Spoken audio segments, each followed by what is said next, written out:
dari Pak Ketua Yayasan mungkin berkomentar sedikit tentang yang kita buat hari ini, giat literasi di SMK Santo Yosef ini.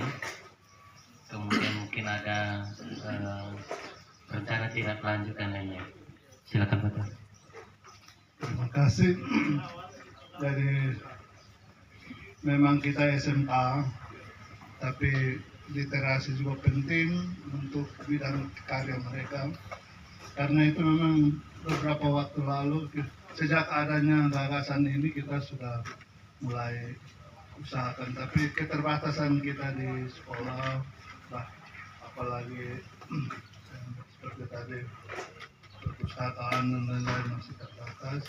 Dan juga kegiatan ini semacam lebih banyak guru berkecimpung dalam bidangnya masing-masing tanpa diperkaya dengan ini. Maka itu yang Pak Peter kita sudah usahakan untuk mendorong para pendidik supaya banyak mendasarkan kegiatan belajar mengajar itu pada memperkaya dengan banyak membaca. Jangan hanya apa yang selesai dengan wisuda dan itu saja yang diberikan dari tahun ke tahun kepada anak. Maka guru juga macet, nanti anak juga tidak bisa berkembang banyak. Maka itu kita anjurkan itu supaya hanya memang keterbatasan kita dalam sarana itu masih. Tadi saya sudah omong dengan Pater supaya ke depan kita buat anggaran khusus untuk tiap kali. Supaya ada anggaran untuk bidang ini. Terlebih untuk perpustakaan ini perpustakaan sekolah umum, perpustakaan kelas. Supaya tiap bidang studi itu punya perpustakaan kecil. Dan apalagi dengan mulai kita 2 tahun lalu kita mulai dengan program vokasi. Program vokasi tanpa itu juga apa artinya.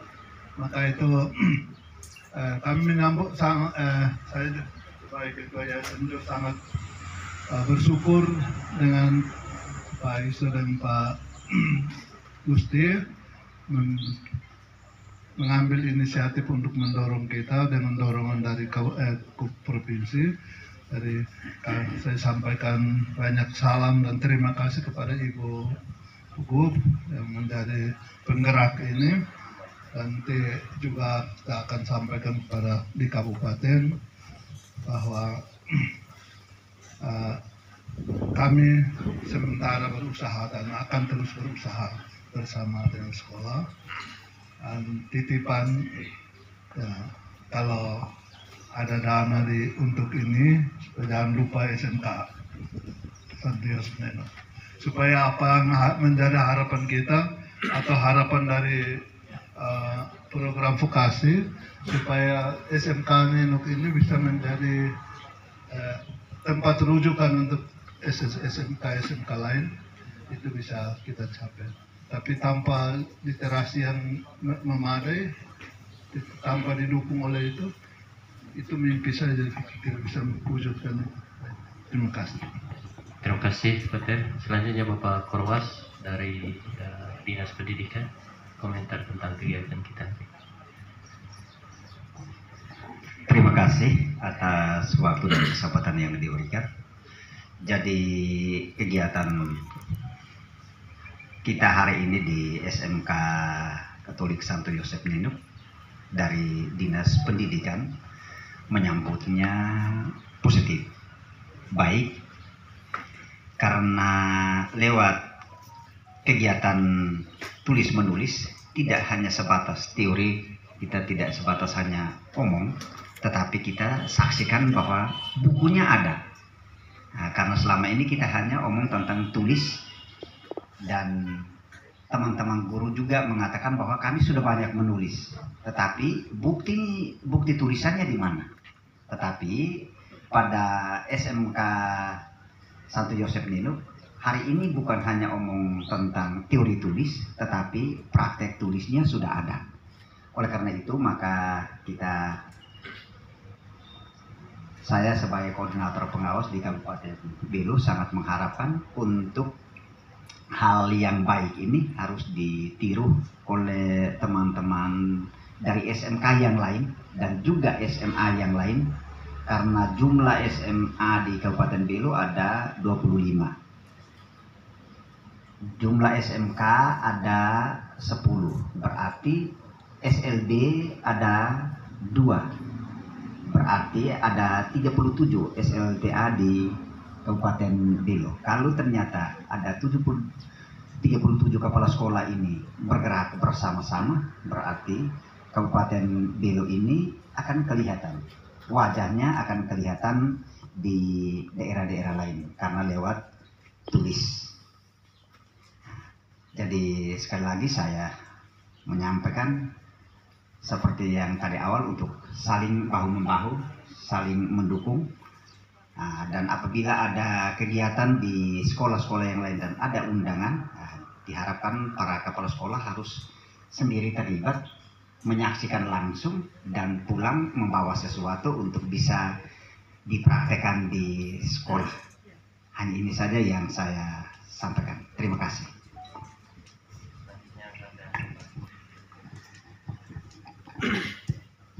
Baik, terima kasih untuk kesempatan ini. Dari pihak sekolah, kami pertama-tama berbangga, sambil itu mensyukuri momen yang tentu saja luar biasa. Kenapa saya mengatakan momen ini luar biasa?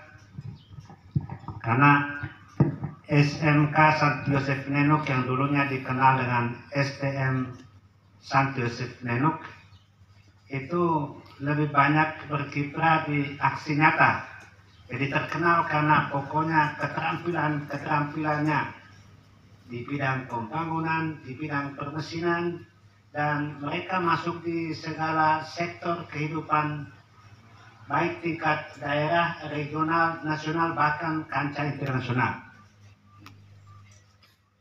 Lalu saya katakan bahwa peristiwa hari ini merupakan peristiwa yang luar biasa karena SMK Santo Yosef Nenuk mendongkrak sisi yang lain untuk mempromosikan diri juga, bahwa kita tidak hanya jaya di keterampilan bisa menghasilkan artinya bangunan yang baik, bisa reparasi mesin-mesin yang rusak, tetapi ternyata di sini memproduksi siswa-siswi yang juga brilian untuk menulis, dan karya tulis ini adalah satu bukti bahwa SMK yang namanya sekolah kejuruan ternyata mereka juga bisa menghasilkan buku dalam aspek literasi.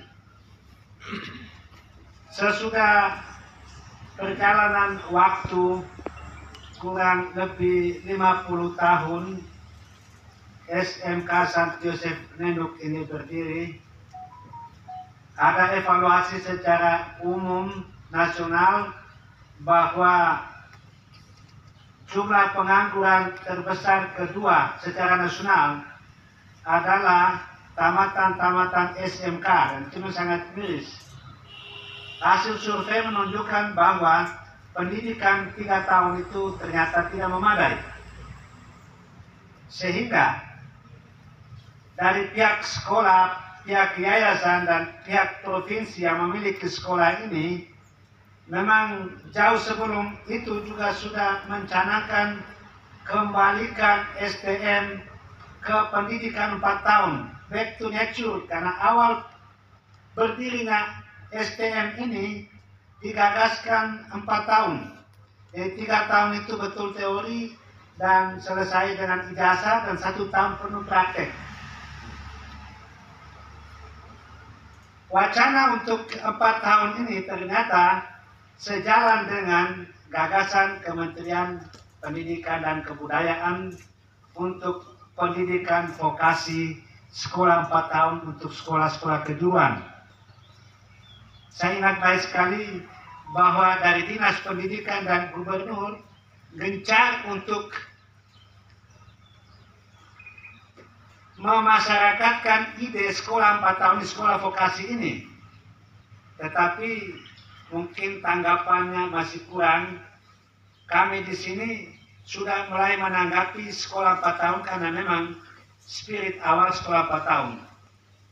Saya sendiri juga mengalami sedikit penolakan karena kenapa mesti 4 tahun, nanti anak-anak terlambat kuliah. Saya sedikit memberikan data bahwa saya meskipun baru masuk, tapi saya melihat data dari semua mereka yang tamat di sini yang kuliah cuma 25% saja. Yang lain terjun di bidang praktis kehidupan masyarakat kerja.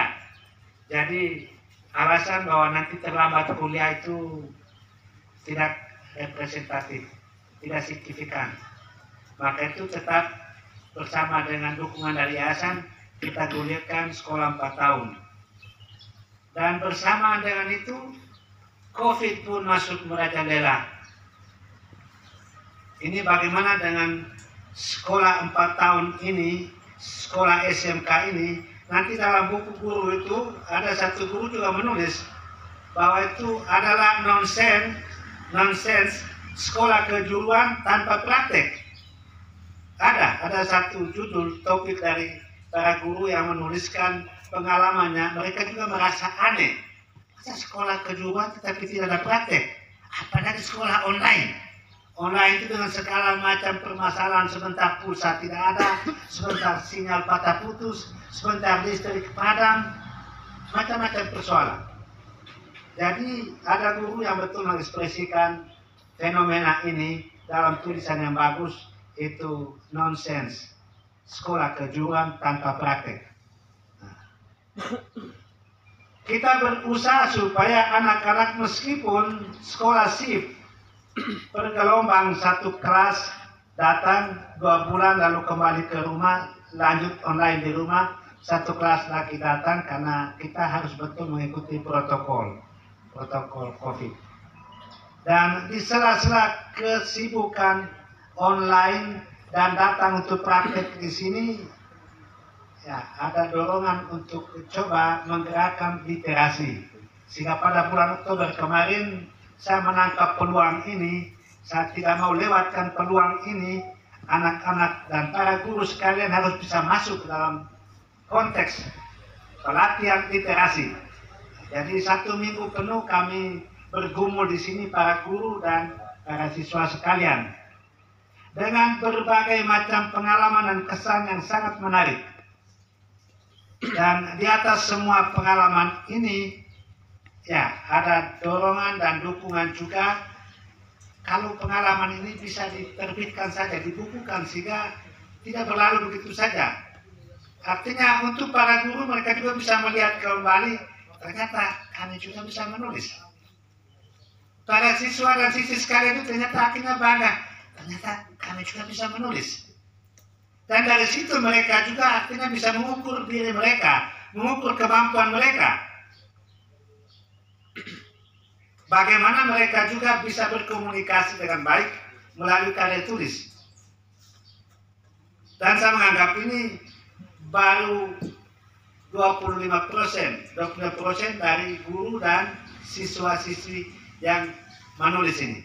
Baru 25%. Itu artinya suatu tanda bahwa kalau semua guru yang ada di sini, sekitar 50-an, dan semua siswa yang berjumlah 300-an, kalau mereka juga bisa terjun dalam kreasi literasi yang sama, maka bukan hanya 2 buku saja, kami bisa menghasilkan lebih banyak daripada 2 ini. Tadi ketua yayasan juga menantang saya, Patir kamu mesti tulis 1. Sahabat Patir, saya juga memang berpikir untuk menulis, tetapi saya juga harus mendorong untuk para guru sekalian juga untuk bisa menulis dan menulis. Karena tidak ada cara lain untuk mengembangkan kreativitas berpikir dan kreativitas untuk menulis. Dan untuk itu harus bisa membaca. Jadi membaca itu adalah jendela menurut Pak Iso tadi untuk bisa melihat pemandangan indah di luar. Dengan membaca kita membaca pikiran-pikiran orang lain. Dengan membaca kita membaca pengalaman-pengalaman orang lain. Dengan membaca kita tahu insight, pemahaman yang lebih dalam dari pikiran-pikiran orang yang ditampilkan melalui tulisan-tulisan melalui buku-buku itu.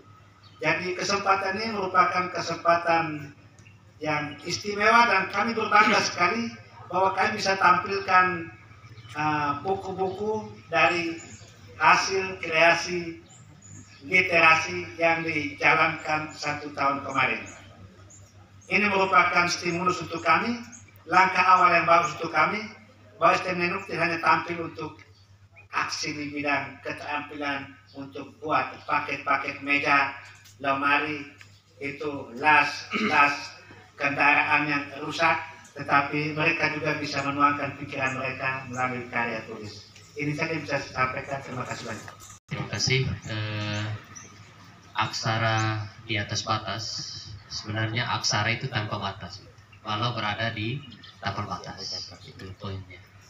Jadi cerita-cerita yang dilahirkan oleh para guru maupun siswa mau bilang bahwa pelangi itu tidak pernah memilih kemana dia ada, atau dengan kata lain, dari pelosok pun kita bisa berkarya.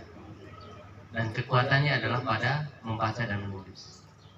Membaca, kita mengenal dunia, dan dengan menulis, kita dikenal dunia.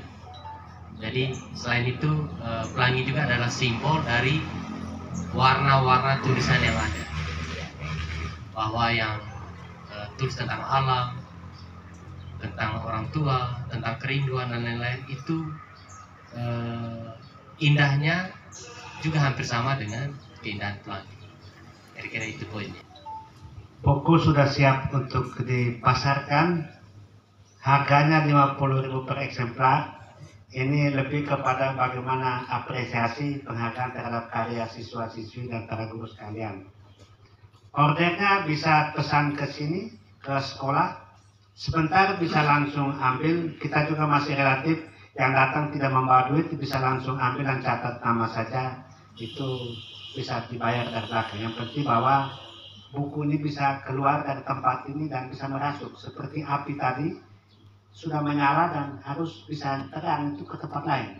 Jadi uang kemudian, tetapi buku itu jalan dulu supaya bisa tulisan-tulisan dan pikiran-pikiran itu cepat bergulir.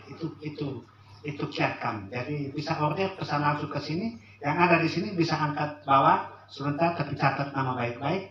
Nanti uangnya dari belakang itu urusan kedua.